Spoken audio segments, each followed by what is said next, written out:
कहानी की शुरुआत में यूक्रेन की पुरसकून जगह को दिखाया जाता है, जहाँ पर मैकोला नाम का एक आदमी छोटी सी झोपड़ी में अपनी बीवी के साथ रहा करता था। दोनों अपनी जिंदगी में बहुत खुश थे। मैकोला की बीवी आर्ट्स ड्राइंग किया करती थी। वो लकड़ी को तराश कर चीजें बनाया करती थी। वो लकड़ी का एंजल फरिश्ता बनाकर मैकोला की बाजू पर बांध देती है। मैकोला पास वाले स्कूल में मैथ्स पढ़ाया करता था। वो अपनी साइकिल पर बच्चों को पढ़ाने जाता था। मैकोला के घर में कोई भी इलेक्ट्रॉनिक की चीज नहीं थी। जब वो स्कूल में होता था तो ब्रेक के वक्त टीवी पर खबरें सुना करता था। ऐसे ही एक दिन वो टीवी पर खबर सुनता है कि रशिया में लोगों को मारा जा रहा है और रशिया यूक्रेन पर हमला करके उस पर कब्जा करना चाहती है। अब ये खबर सुनने के बाद मैकोला अपनी क्लास में बच्चों को पढ़ाने चला जाता है, जहाँ पर वो बड़े ही प्यार से बच्चों को पढ़ाया करता था। पर यहीं पर इस क्लास में एक बदमाश लड़का था जो मैकोला को बिल्कुल भी पसंद नहीं करता था। वो हर वक्त इन्हीं रातों में रहता था कि कैसे मैकोला को स्कूल से बाहर निकाला जाए, पर उसने कभी भी उस लड़के की हरकतों पर गुस्सा नहीं किया था। एक दिन मैकोला जब स्कूल पढ़ाने जा रहा था, तभी रास्ते में कुछ सोल्जर्स फौजियों को देखता है, जिन पर ये ज्यादा ध्यान तो नहीं देता और स्कूल चला जाता है। पर जैसे ही ये स्कूल आता है तो देखता है सारा स्कूल खाली था। तभी ये टीवी पर खबर सुनता है कि रशियन आर्मी यूक्रेन में घुस चुकी है और यहाँ पर कब्जा करना चाहती है। अब मैकोला को समझ आती है जो इसने रास्ते में फौजी देखे थे वो रशिया के थे। पूरे मामले को देखते ही ये फौरन से अपने घर की तरफ भागता है, क्योंकि उसकी बीवी घर पर अकेली थी। मगर अब बहुत देर हो चुकी थी। जब ये घर पहुंचता है तो देखता है रशियन फौजी उसकी बीवी को मार रहे थे और जब मैकोला अपनी बीवी को बचाने की कोशिश करता है, फौजी उसे भी पकड़कर मारने लगते हैं। मैकोला उनसे कहता है प्लीज मेरी बीवी को मत मारो, वो माँ बनने वाली है, पर वो कुछ भी नहीं सुनते और उसके घर को आग लगाकर जाने लगते हैं। अपने घर को जलता देखकर उसकी बीवी जैसे ही उठकर उन फौजियों पर पत्थर मारने लगती है तो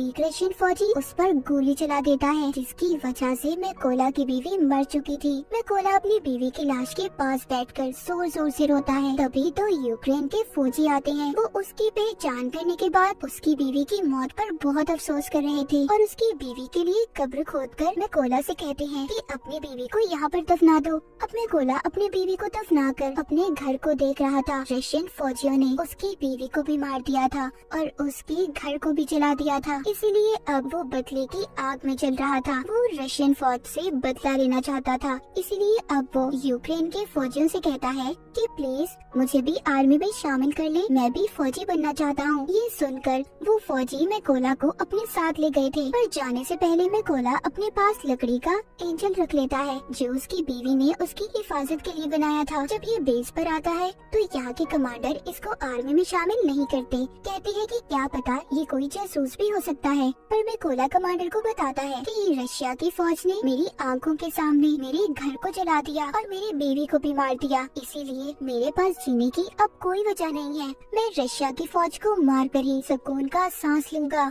मैं अपने मुल्क को बचाऊंगा ताकि रशिया की फौज यहाँ पर किसी और के घर को ना उजाड़े। ये सुनकर कमांडर मैकोला को आर्मी में शामिल करने के लिए तैयार हो गया था। उसकी ट्रेनिंग अब शुरू हो जाती है। मैकोला को बंदूक के बारे में कुछ भी नहीं पता था। जब सभी फौजी बंदूक को असेंबल कर रहे थे, उनके हिस्सों को जोड़ रहे थे, तो मैकोला उनके सामने सबसे ज्यादा देर में बंदूक को असेंबल करता है, जिससे सभी फौजियों को ये लग रहा था कि मैकोला कभी भी अच्छा फौजी नहीं बन पाएगा। मगर मैकोला अपनी सारी जान अपनी ट्रेनिंग पर लगा रहा था ताकि वो अच्छे से अच्छा फौजी बन सके। एक दिन ऐसे ही जब वो ट्रेनिंग कर रहा था तो अपने सीनियर से कहता है कि मुझे मैकोला कहकर मत बुलाएं, मुझे रेविन कहीं। तभी उसके सीनियर उस पर हंसने लगते हैं, कहते हैं खुफिया नाम ऐसे ही किसी को नहीं मिल जाते, उसके लिए इंसान को मेहनत करना पड़ती है।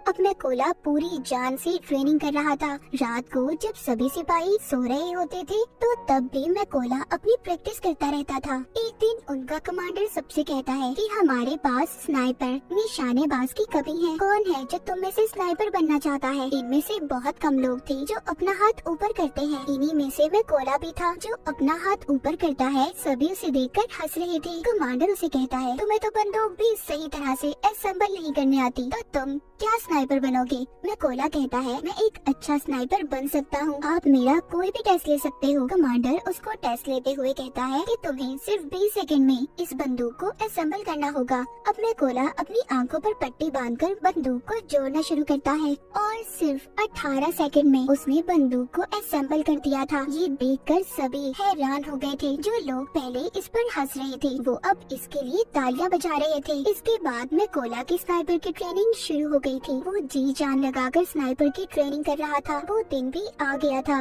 जब सभी स्नाइपर्स को उनकी बंदूकें दी जाती हैं। जहाँ पर सबको अच्छे मॉडल की बंदूकें दी गई थी, वहीं पर मैकोला को पुरानी बंदूक दी जाती है जो सही से काम भी नहीं करती थी। जब मैकोला अपने सीनियर से कहता है कि सर मुझे भी नई बंदूक चाहिए, तो उसका सीनियर उसे गुस्से से जवाब देता है। कहता है कि पहले तुम्हें खुद को साबित करना होगा कि तुम एक अच्छे स्नाइपर हो, तभी तुम्हें बंदूक दी जाएगी। अब सबकी ट्रेनिंग शुरू हो गई थी। इनका सीनियर सबसे कहता है जब तुम अपना निशाना लगा रहे होगे तो तुम्हें चाहे कोई भी परेशानी आ जाए, तुम अपने टारगेट से नहीं हिलोगी और अपने टारगेट पर पूरा ध्यान लगाकर निशाना लगाओगी। सीनियर सभी के पास बारी बारी जाता है और सबके पास गोलियां चलाता है। जो भी स्नाइपर जरा सा भी गोली लगने के डर से हिलता है उसको ट्रेनिंग से बाहर कर दिया गया था। जब सीनियर मैकोला के पास जाकर गोली को चलाता है तो उसे कोई भी फर्क नहीं पड़ता, वो जरा सा भी नहीं हिला था। जब वो अपने टारगेट पर निशाना लगा रहा था तभी सीनियर उसके पास आकर कहता है कि तुम अपने टारगेट को सिर्फ एक दफा ही देख सकते हो, और उसकी आंखों के आगे कुछ रख देता है।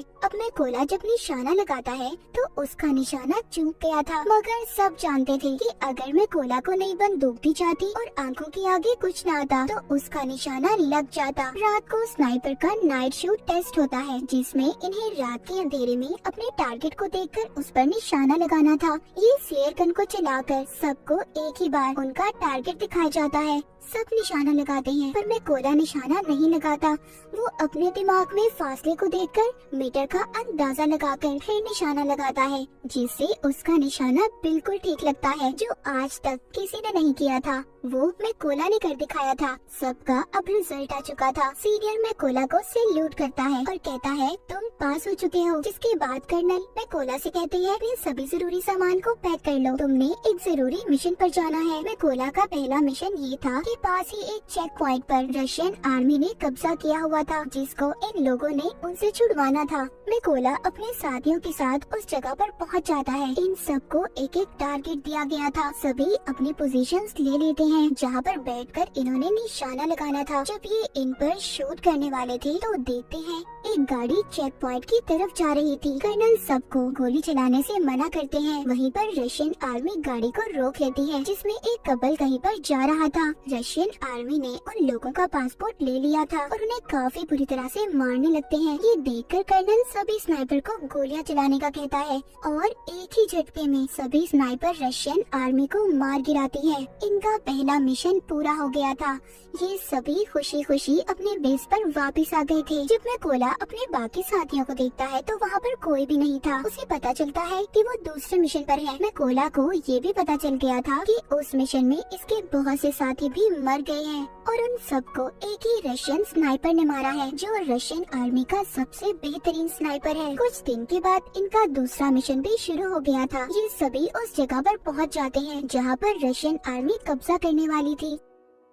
सबसे पहले मैकोला हर जगह पर अपने साथियों के साथ बॉम्ब लगा देता है और फिर घास में छुपकर रशियन आर्मी का इंतजार करने लगता है। कुछ वक्त के बाद रशियन आर्मी उधर आने लगी थी। तभी मैकोला देखता है उन रशियन फौजियों में मैकोला का एक स्टूडेंट भी था, जो स्कूल में इसे परेशान किया करता था।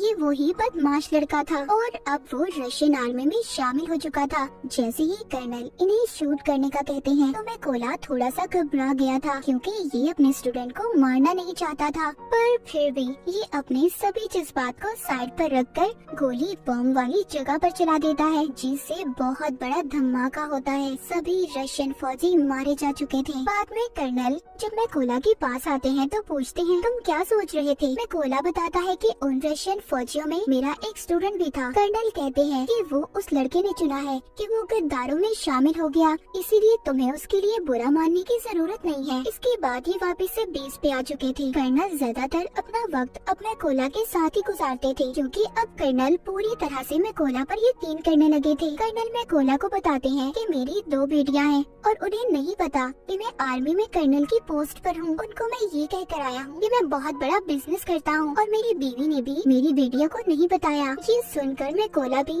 अपनी बीवी की कर्नल को आखिरी निशानी दिखाता हुआ काफी दुखी हो जाता है। अब इसके बाद फिर से ये अपने अगले मिशन पर निकल पड़ते हैं।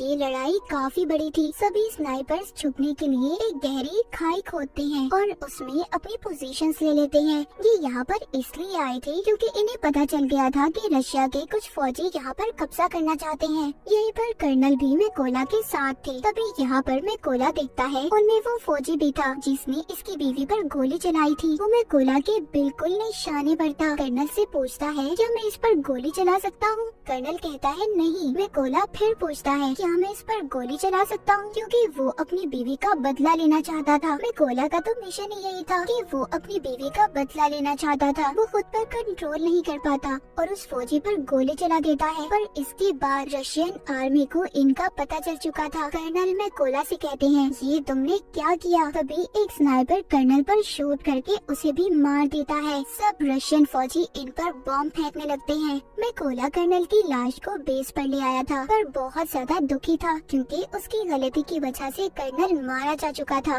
मैकोला ने अब ये कसम भी खाई थी कि वो उस स्नाइपर को कहीं से भी ढूंढ कर लाएगा और कर्नल की मौत का बदला लेगा। इसलिए वो अगले मिशन के लिए अकेला ही निकल गया था। उसको उस स्नाइपर की जगह के बारे में भी पता चल जाता है। वो अब अपने टारगेट को फिक्स करके एक स्नाइपर को मार गिराता है, पर वहाँ पर एक स्नाइपर मैकोला पर गोली चला देता है जो उसको लगती तो नहीं, पर वो जख्मी हो गया था। लेकिन स्नाइपर को भी मैकोला ने मार दिया था। अब क्योंकि वो जख्मी था इसलिए खुफिया जगह पर जाकर अपने जख्म के ठीक होने का इंतजार करने लगता है। तभी उसे अपने हेड की कॉल आती है जो बताते हैं कि हमें उस स्नाइपर का पता चल चुका है जिसने कर्नल को मारा था। तुम जल्दी से बेस पर आ जाओ। मैकोला अब बेस पर आ चुका था। जब इनकी ट्रेनिंग शुरू होती है तो इन्हें बताया जाता है कि वो स्नाइपर बहुत ही खतरनाक है। उसका निशाना आज तक गलत नहीं लगा। हेड यहाँ पर ये भी बताते हैं कि वो पहले यूक्रेन के फौजियों को मारता है, फिर उनकी वीडियोस बनाकर इंटरनेट पर डालता है ताकि यूक्रेन आर्मी हार मान ले। हेड बताते हैं कि हम 2 ग्रुप्स में जाएंगे। बिल्डिंग के अंदर वो स्नाइपर है, हम वहाँ पर जाकर उन पर हमला करेंगे।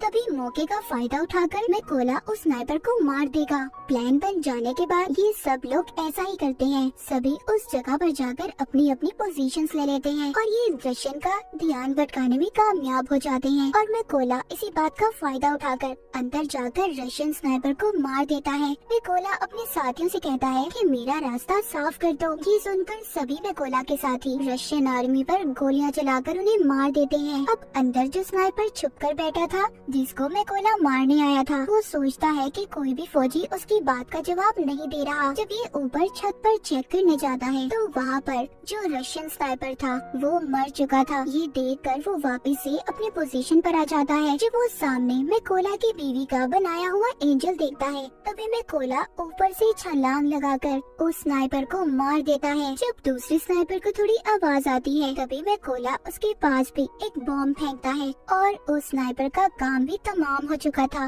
लेकिन यहाँ पर हम देखते हैं जब वो स्नाइपर छत पर चेक करने गया था तो उसने फोन करके रशियन आर्मी को बुला लिया था। इसलिए रशियन आर्मी उधर आ रही थी। किसी को भी नहीं पता था कि उनके स्नाइपर मारे जा चुके हैं। इसलिए जब वो अपने स्नाइपर को कॉल कर रहे थे तो कॉल में मैकोला उठाता है और उन्हें कहता है कि तुम्हारा वक्त अब खत्म हो चुका है। ये कहकर वो रशियन के ट्रक ड्राइवर पर गोली चला देता है जिसमें सभी रशियन फौजी बैठे थे। इसीलिए अब वो बाहर आ गए थे, लेकिन ये नहीं जानते थे कि यूक्रेन के स्नाइपर इन पर पहले ही निशाना लगाकर इंतजार कर रहे थे। तभी वो सब इन पर गोलियों की बारिश कर देते हैं। सभी को मारने के बाद मैकोला अपनी बीवी की कब्र पर जाकर उदास मन से कहता है कि मैंने तुम्हारे कातिलों और अपने दुश्मनों से बदला ले लिया है, मगर अब मुझे अपने मुल्क की हिफाजत करनी है, इसीलिए मुझे अब जाना होगा। इतना कहकर वो अपने अगले मिशन पर निकल जाता है और यहीं पर स्नाइपर द व्हाइट रिबन की कहानी खत्म हो जाती है।